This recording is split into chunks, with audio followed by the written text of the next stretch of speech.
وعلیکم السلام ورحمۃ اللہ وبرکاتہ۔ جھوٹ کے 3 مراتب ہے۔ پہلا مرتبہ جو کہ سب سے منحوس اور خطرناک قسم کا جھوٹ ہے، اور بعض اوقات میں یہ جھوٹ انسان کو کفر کے درجے تک لے جاتا ہے، اور وہ جھوٹ ہے التقول علی اللہ یا الکذب علی اللہ، اللہ تعالیٰ پر جھوٹ باندھنا۔ قرآن کریم میں اللہ تعالیٰ نے ارشاد فرمایا ہے وَمَنْ أَظْلَمُ مِمَّنِ افْتَرَى عَلَى اللَّهِ كَذِبًا أَوْ كَذَّبَ بِآيَاتِهِ إِنَّهُ لَا يُفْلِحُ الظَّالِمُونَ۔ یقیناً اس انسان سے بڑھ کر ظالم کوئی بھی نہیں ہے جو اللہ تعالیٰ پہ جھوٹ باندھتا ہے اور یا اللہ تعالیٰ کی طرف جھوٹ کی نسبت کرتا ہے۔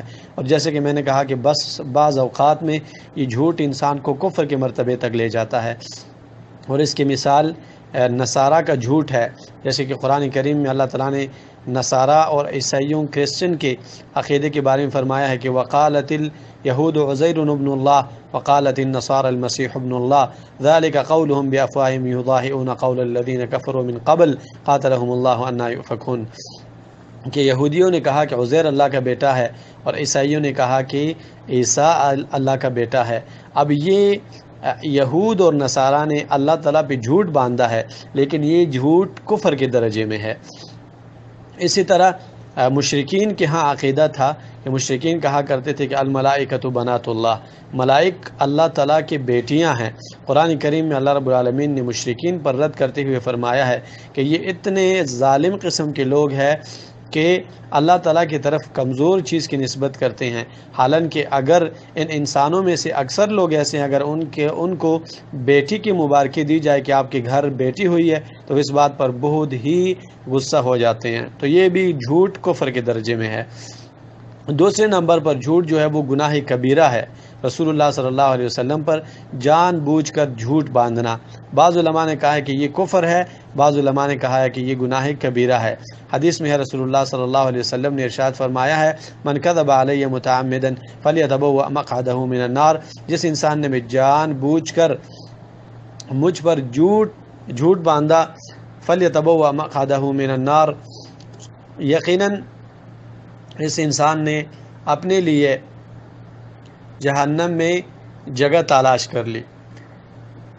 اسی طرح رسول اللہ صلی اللہ علیہ وسلم نے ارشاد فرمایا ہے کہ وہ انسان جنت میں داخل نہیں ہو سکتا جو کہ رسول اللہ صلی اللہ علیہ وسلم پر جھوٹ باندھتا ہے۔ حدیث میں ہے رسول اللہ صلی اللہ علیہ وسلم نے فرمایا، بخاری مسلم کی حدیث ہے کہ لا تکذب علی فإنہ من یکذب علی یلج النار، کہ مجھ پر جھوٹ نہ باندھا کریں، جو انسان مجھ پہ جھوٹ باندھتا ہے وہ انسان جہنم میں داخل ہو جائے گا۔ اور حدیث میں رسول اللہ صلی اللہ علیہ وسلم نے ارشاد فرمایا ہے کہ مجھ پر جھوٹ باندھنا عام لوگوں پر جھوٹ باندھنے جیسے نہیں ہے۔ فمن کذب علی متعمدا فلیتبوأ مقعدہ من النار، تو جس نے بھی جان بوجھ کر مجھ پہ جھوٹ باندھا اس انسان نے اپنے لیے جہنم میں جگہ تلاش کر لی۔ امام بخاری رحمہ اللہ نے کتاب الجنائز میں یہ حدیث ذکر کی، حدیث کا رقم ہے 1291، اور مسلم میں یہ حدیث ہے 4 نمبر پر۔ یہ جھوٹ رسول اللہ صلی اللہ علیہ وسلم پر جھوٹ باندھنا جو ہے یہ کبھی کبھار گناہ کبیرہ کے درجے میں ہوتا ہے، اور کبھی کبھار کفر کے درجے میں، کبھی کبھار کفر کے درجے میں اور کبھی کبھار گناہ کبیرہ کے درجے میں۔ تیسرے نمبر پر جھوٹ باندھنا ہے انسانوں پر، یعنی کہ جھوٹ بولنا ہے انسانوں کے ساتھ اور انسانی معاشرے میں یا انسانی معاملات میں۔ یہ بھی بہت ہی ایک سنگین گناہ ہے، اس سے مسلمان کو اجتناب کرنا چاہیے۔ حدیث میں ہے رسول اللہ صلی اللہ علیہ وسلم نے منافق کی صفات بیان کرتے ہوئے فرمایا ہے کہ آیت المنافق 3، منافق کی 3 علامات ہے، اذا حدث کذب واذا وعد اخلف واذا اؤتمن خان، جب بات کرتا ہے جھوٹ بولتا ہے، اگر اس کے ساتھ امانت رکھا جائے خیانت کرتا ہے، اور اگر وہ کسی کے ساتھ وعدہ کرے تو وعدے کو نبھاتا نہیں۔ حدیث میں محمد رسول اللہ صلی اللہ علیہ وسلم نے ارشاد فرمایا کہ اذا كذب العبد تباعد الملك عنه ميلا من نتن ما جاء به، میلا من نتن ما جاء به، ترمذی کے اندر یہ حدیث ہے کہ جب بھی انسان جھوٹ بولتا ہے تو اس انسان کے منہ سے اتنی بدبو نکلتی ہے کہ ملائک 1 میل کے فاصلے پر اس انسان سے دور چلا جاتا ہے۔ عبداللہ بن مسعود رضی اللہ عنہ فرماتے ہیں، مسلم کے اندر حدیث ہے، رسول اللہ صلی اللہ علیہ وسلم نے فرمایا کہ ایاکم والکذب، اپنے آپ کو جھوٹ سے بچائیں، فإن الکذب یہدی الی الفجور، کیونکہ جھوٹ انسان کو گناہوں کی طرف کھینچتا ہے اور گناہ انسان کو آگ کی طرف، اور ہمیشہ کے لیے ایک انسان جھوٹ بولتا ہے اور جھوٹ بولنے کی کوشش کرتا ہے، حتیٰ یکتب عند اللہ کذابا، یہاں تک کہ انسان اللہ تعالیٰ کے دربار میں جھوٹا لکھا جاتا ہے۔ تو جھوٹ بولنا شریعت مطہرہ میں بہت ایک سنگین گناہ ہے۔ صحیح حدیث میں ہے، ایک صحابی آئے اور انہوں نے آ کر پوچھا، یا رسول اللہ ایکون المسلم جبانا، کیا مسلمان بزدل ہو سکتا ہے؟ آپ صلی اللہ علیہ وسلم نے فرمایا جی ہاں۔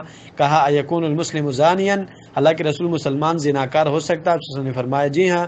پھر پوچھا گیا ایکون المؤمن کذابا، کیا مسلمان جھوٹا ہو سکتا ہے؟ رسول اللہ صلی اللہ علیہ وسلم نے فرمایا اللہ نہیں، مسلمان جھوٹا نہیں ہو سکتا۔ تو جھوٹ بولنا بہت سنگین گناہ ہے، بہت عظیم گناہ ہے۔ جھوٹ بولنا اللہ رب العالمین کے بارے میں یا جھوٹ بول کر اس کی نسبت اللہ کی طرف کرنا کفر ہے۔ رسول اللہ صلی اللہ علیہ وسلم کی طرف رسول اللہ صلی اللہ علیہ وسلم پر جھوٹ بولنا کبھی کفر کے درجے میں ہوتا ہے، کبھی گناہ کبیرہ پہ، اور عام معاملات میں انسانوں کے ساتھ جھوٹ بولنا یہ گناہ کبیرہ ہے۔ اور جھوٹ بولنے کی کفارہ نہیں ہے، جب قسم نہ ہو، یعنی جب انسان نے قسم نہ کھائی ہو کسی چیز کی، تو اس صورت میں پھر جھوٹ بولنے پر کوئی کفارہ نہیں ہے۔ لیکن اگر ایک انسان نے قسم کھائی ہو اور اس قسم کو توڑ دے اور قسم میں جھوٹا ہو جائے تو اس صورت میں پھر کفارہ ہے۔ اور اللہ رب العالمین نے قرآن عظیم الشان میں سورہ مائدہ آیت نمبر 79 میں یہ کفارہ ذکر کیا ہے۔ اللہ تعالیٰ فرماتے ہیں کہ جب بھی انسان قسم کرے اور یہ قسم انسان کے دل کی ارادے سے ہو اور اس قسم کو پورا نہ کر پائے تو 10 مسکینوں کو کھانا کھلائے درمیانہ، یا انہیں لباس بنا کے دے، یا غلام آزاد کریں۔ اگر کسی کو یہ چیز نہ ملے تو پھر 3 دن کا روزہ رکھ لیں۔ تو مختصر بات یہ ہے کہ اگر جھوٹ کے ساتھ قسم نہ ہو، بنا قسم کے جھوٹ بولنا اس کا کفارہ نہیں ہے۔ لیکن اگر ایک انسان قسم کھاتا ہے دل کے ارادے سے اور قسم میں جھوٹا ہو جائے، قسم کو توڑ دے، تو پھر اسے کفارۃ الیمین کا کفارہ دینا پڑے گا۔ وعلیکم السلام ورحمۃ اللہ وبرکاتہ۔ جھوٹ کے 3 مراتب ہے۔ پہلا مرتبہ جو کہ سب سے منحوس اور خطرناک قسم کا جھوٹ ہے، اور بعض اوقات میں یہ جھوٹ انسان کو کفر کے درجے تک لے جاتا ہے، اور وہ جھوٹ ہے التقول علی اللہ یا الکذب علی اللہ، اللہ تعالیٰ پر جھوٹ باندھنا۔